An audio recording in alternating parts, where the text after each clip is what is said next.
Hi, friends! Today we're learning good habits that make us kind and happy. Are you ready? Let's go!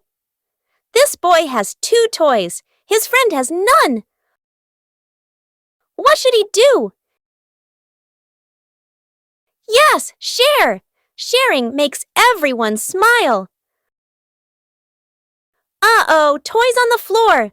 What do we do? We clean up. Clean up, put the toys away. Keeping things tidy helps us play again.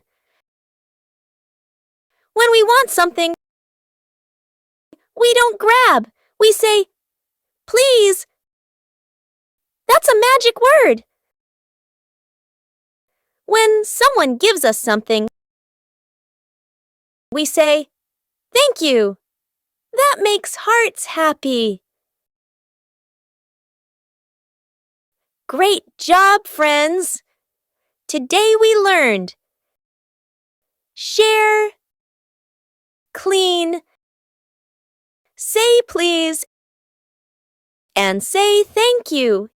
You're amazing! Don't forget to like and subscribe for more fun learning. Bye-bye!